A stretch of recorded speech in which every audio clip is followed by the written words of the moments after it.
In lesson 4, we're finding measures of dispersion. The first one that's easiest to find is the range. The range is the difference between the largest value and the smallest value. In this data set, the largest value is 94. The smallest value is 56. 94 minus 56 is 38. Let's do another one. 93 and what's the smallest value here? 93 and 60, so that range is 33. So that's the range. The other kind of measure of dispersion is the standard deviation, which is difficult to calculate, but it's easy to use technology to find that value.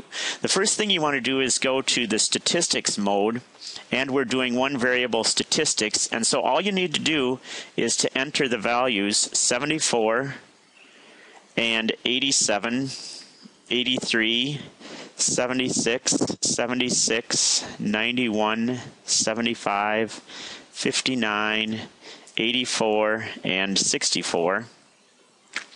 All 10 of those values. Then you can clear it. You're still in stat mode. Shift 1, because that's the statistics, and we're looking for the variability measures.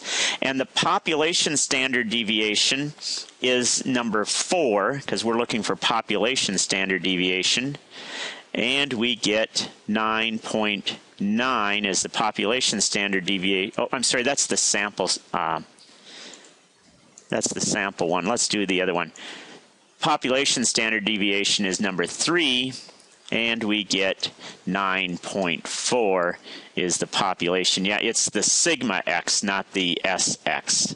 Sigma x is the population standard deviation. And then number 2, a class has an average score of 72.4. The standard deviation is 6.8.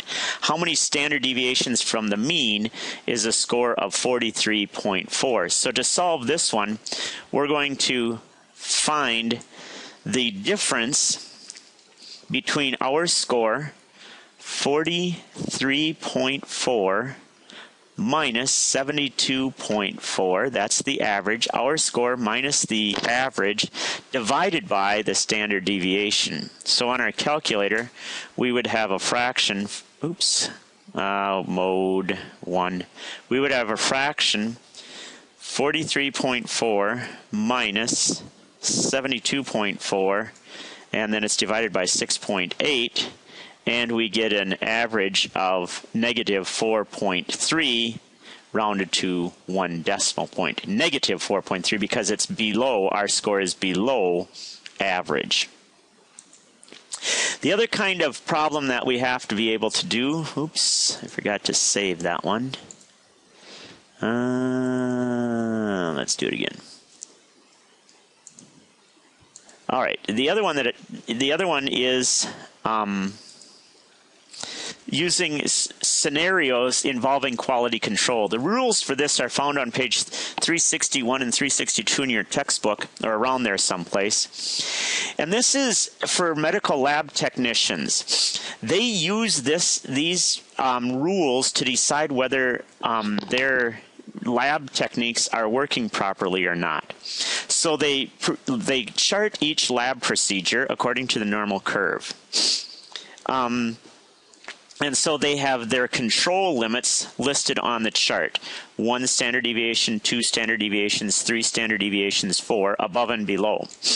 Okay, their rules say if they have one value outside the 2 standard deviations, red flag. So in this case, they have 3 values outside, so this would be flagged. Because you only need 2 values outside 2, 1 value outside 3, so it would have been flagged that way. 4 values in a row between 1 and 2 standard deviations. So in other words, if they get 4 in a row that are somewhere outside from -1 to +1, that would be a rejection.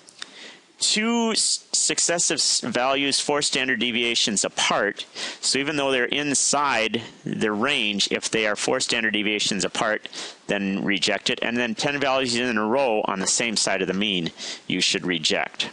Okay, so let's look at some examples here and see if we should reject them or not. This one has all 10 in a row within 1 standard deviation each way, so this one you would accept these data. Same with this one, although you do have 2 in a row on the same side, but they aren't outside 1 standard deviation, so you should accept all of them. Next one, if you notice, you have 2 in a row that are outside 2 standard deviations. That would be numbers 4 and 5, so you would reject these those 2 values. Here, which values of any are flagged or rejected? Well, you would flag 3 and 4 because they are more than 2 standard deviations apart, and you would flag 8 because it and 4 are both more than 2 standard deviations away from the mean. This one, we have one that is not quite 3 standard deviations away from the mean. Maybe it is 3 away, so that would be flagged, because if it's 3 or more, it would be flagged, so that would be number 4. This one,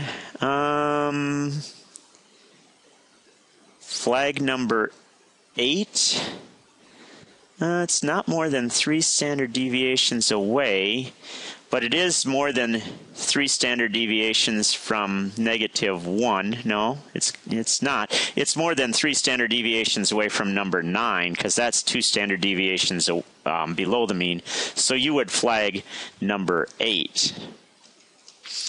Here we go. We've got 2 that are above, so we would flag or reject this these data because you've got 2 that are more than 2 standard deviations away in a row. This one you would reject also because you've got 2 in a row that are more than 4 standard deviations apart. You would flag this, but you wouldn't reject it because it's 1 value more than 2 away, but it's not more than 3 away. This one, you would reject this one because you got 1 that's more than 2 above down to 1 that's 2 below. You've got 2 values. No, I'm sorry, you would just flag that because it's not more than 3. So this is your work with standard deviations.